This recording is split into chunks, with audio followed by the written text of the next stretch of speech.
You are listening to Seniors Junction podcast. We are eliminating seniors isolation one conversation at a time. Your hosts today, Dr. Namrata Bagaria, and myself, Dr. Paul Merkley. Our special guest today, Dr. Munira Sultana, postdoctoral fellow at St. Joseph Hospital in London, Ontario, and she works at the Gait and Brain Lab. Welcome. Thank you, Paul. So please tell us a little bit about yourself and what you do. I am a postdoctoral fellow in Gait and Brain Lab at Parkwood Institute, and my supervisor is Dr. Manuel Montero Odaso. I got my PhD in health science from Western University, and my PhD thesis involved reduction of responsive behaviors, which basically means depression, agitation, aggression, apathy, in dementia with virtual reality experience. I also am a physician from Dhaka University, Bangladesh, with a master's in public health from Sydney University, Australia. And I spent 8 years in clinical and academic research on cognitive health in Canada, and 5 years in community health research in various parts of the world like Bangladesh, India, Nepal, and Kenya. My research interests are cognitive health, person-centered care, and health innovation. I'm curious to learn how biological mechanisms play a role in dementia progression. Right now, I'm working to characterize those individuals at a higher risk of dementia based on their metabolomics profile, which is basically some tiny um, um, um, particles in our bloodstream, slowing of gait and decline in cognition. Wow, wow, wow. That's all I can say. That's a very talented lady we have on the podcast, and such an honor to meet someone who's worked hard and very hard to break the barriers culturally and professionally. So that's awesome. And my question to you is, Munira, you've worked across different geographies, very globally oriented, community and clinical. I'm sure you must have come across isolation, especially in older adults. And what is your take on it? What do you see as the pain points? Can you tell us more? Um, Let me go back to my recent experience when I was doing my PhD project in a London, Ontario nursing home. My research involved, again, reducing responsive behaviors in dementia. When when someone starts residing in nursing home, that person has to give up his or her social circles, hobbies, recreational activities like partying with friends or family, going to a movie theater, or simply driving around. That person has to create a new social circle from scratch. And this isolation from familiar surroundings sometimes contributes to responsive behavior, especially in people with dementia, as their cognitive decline worsens the situation. When we introduced virtual reality experience, that was the intervention for my PhD project, it was customized to their preferences. We could see a visible change in their behaviors. They were calmer, more compliant, and friendlier than usual. You see, what I'm trying to say is that our social surroundings are important, and that is my observation. And it affects how we behave, how we perceive our environment, and ultimately, it affects our mental health. Beautiful, beautiful. In fact, just today I was sharing with Paul some research from Finland and how they approach community housing, where you can come together, intergenerational or older adults, and there is no, it's not like a nursing home, but everybody has a chore to do. Like it's like a co-op housing, but with actual tasks of cooking and sharing a meal and mowing the lawn and stuff like that, which is very interesting. It's a little different. And there are many parts of the world where community living is like probably commoner, but and some parts it's not so common. So what you're saying, the environment is a big enabler or a non-enabler, which is true. And I think what you're saying is spot on, because Even in like my own experience, when my father was sick and towards the end of his life, when we had to shift him in the hospitals, when he was in the familiar place with the familiar doctors and familiar hospital, he was very calm, but he was very agitated when he was in a new place. So that does make a difference in health outcomes, not just social settings, but not just that orientation. It makes a difference, and unfortunately we don't address it in clinical scenarios. So Absolutely, absolutely. Like our body is, we have to think our health as a whole. It's not just a part of our body, it's our mind, it's how we think and how we see the spaces around us, people around us. Everything is connected. You are absolutely right. As you customized the virtual reality experiences or personalized them, did you do it with a view to choosing things that were familiar to the subjects? Actually, yes. Before we introduced our intervention to our participants, we talked to the family members of those participants, and they told us a little bit about their background, how they grew up, what things they like. For example, we had a gentleman, he loved Harley Davidson. He used to drive Harley Davidson. So we created this virtual reality experience, 20 minutes of duration, with feeling like he's driving a motorcycle on the road. So the scenario is moving and it feels like he is in the bike. And he loved it. He didn't miss a single session for that. But there were instances that ticked many memories back that was not desired, because I have to tell you all the good and bad things. Like family members told us about a person that she used to grow up in the area of Bavarian Alps. So we created this scenery of Bavarian Alps. But she was upset seeing that. She grew up there, but she doesn't like that scenery.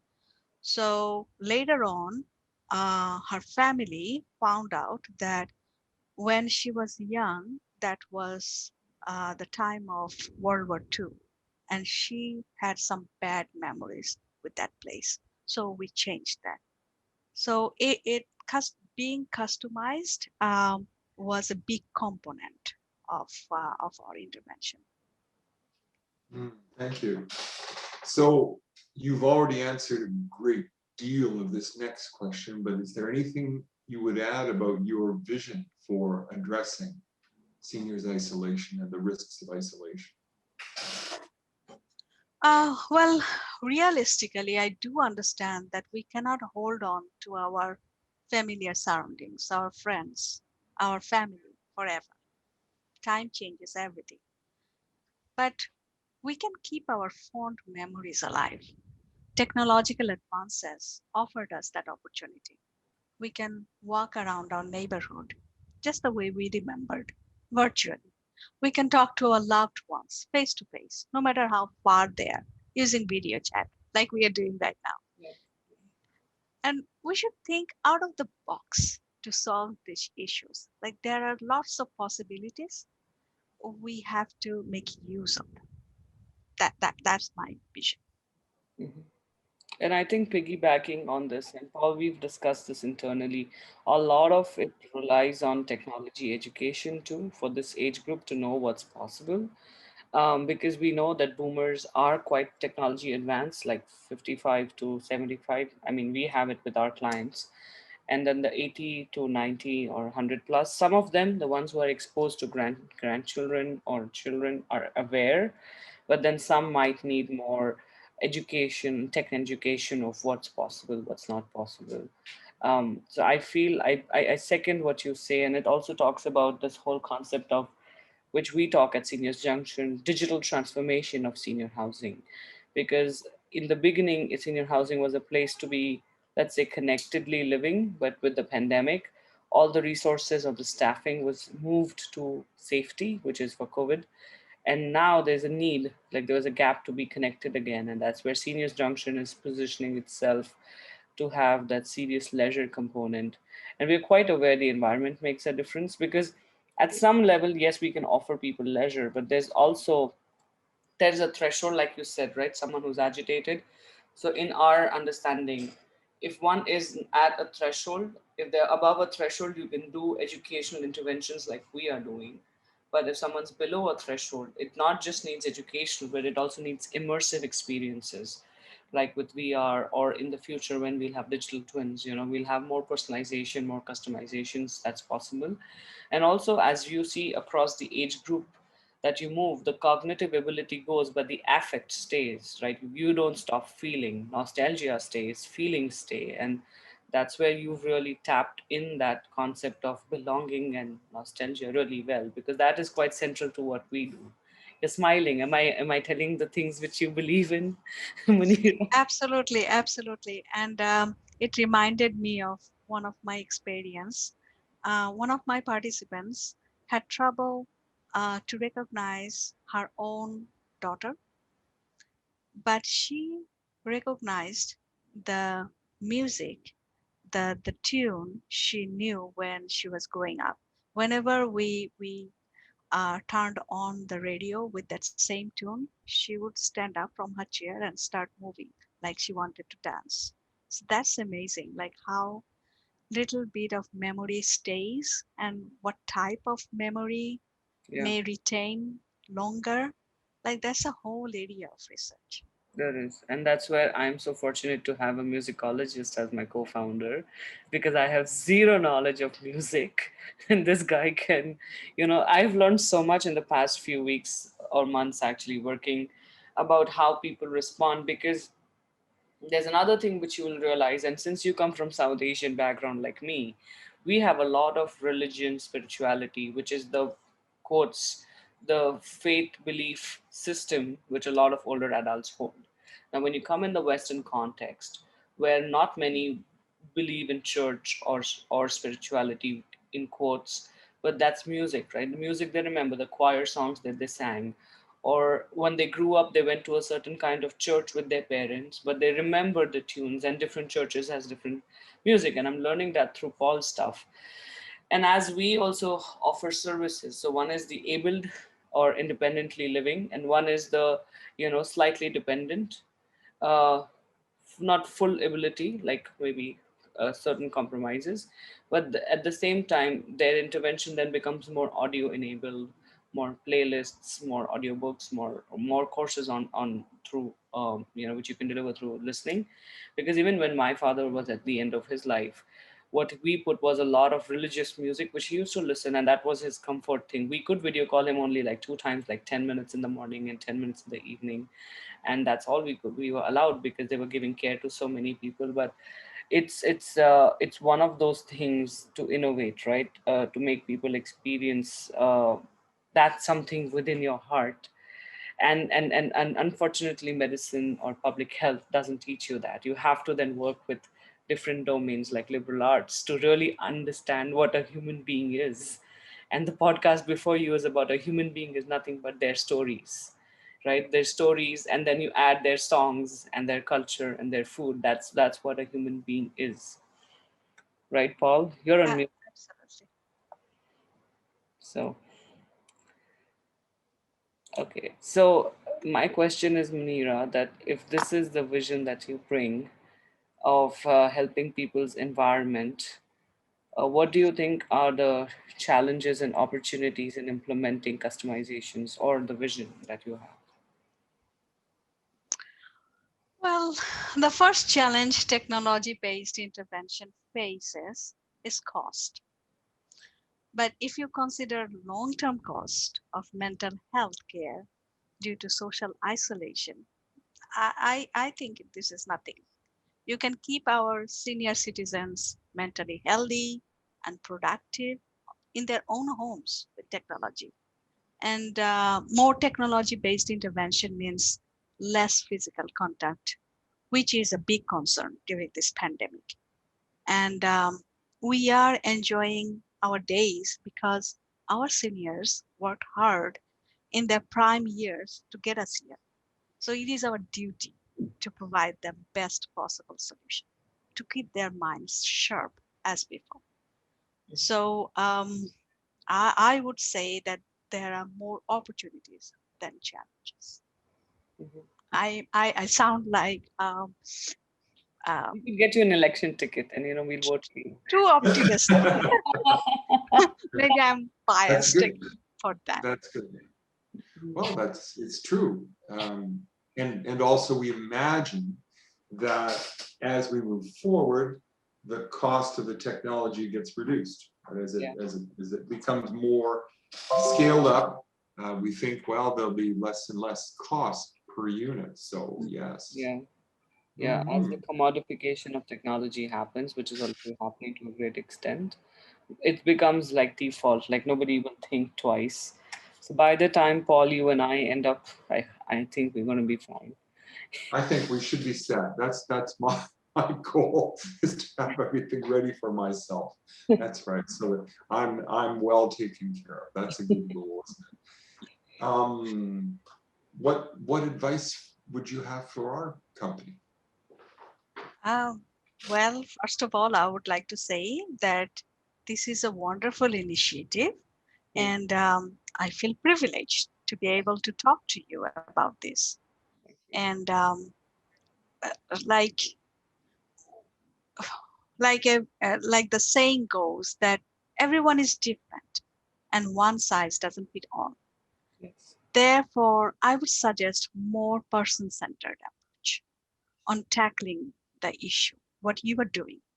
And what I'm trying to say is that we have to find a way for a customized solution. And I'm glad that I met you, that you are working on that. Thank you. We're trying. So some parts are easier than the others.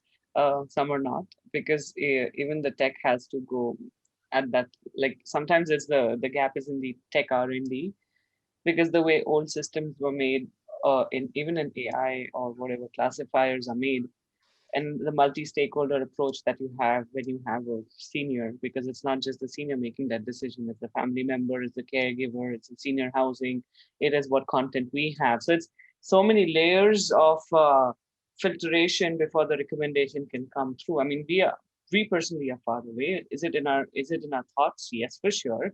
It's nice to think about it, but the first baby steps, right?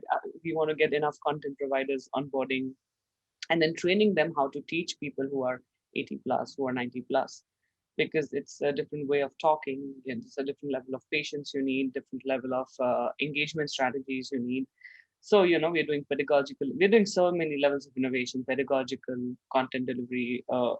So what happens is when there's too much innovation hope happening at every level, you need some stabilization to come through, and then once that comes, then we add more innovation. So that's where we are. And Manira, you've shared a beautiful video with us, which I will share with our listeners in the link below. But if people want to find you, connect with you, talk to you, maybe commercialize your research, how can they find you? Um, well, I am working at Gate and Brain Lab. So if someone Googles me in Gate and Brain Lab Parkour, um, they can see me there. And in LinkedIn or in ResearchGate, I can be found as Munira Sultana. And my areas of expertise are aging, cognitive health, and technology and innovation. Awesome. Thank you so much. And we should say Dr. Manira because she has two doctorates. Two doctors. I've been telling this to Namrata that she's a doctor. I'm just a single doctor. Thank Well, you very much for speaking with us. thank you. It's been Thank you very so much. enlightening, very inspiring. Thank you. And I enjoyed thoroughly. Thank you so much. Our pleasure. Thank you.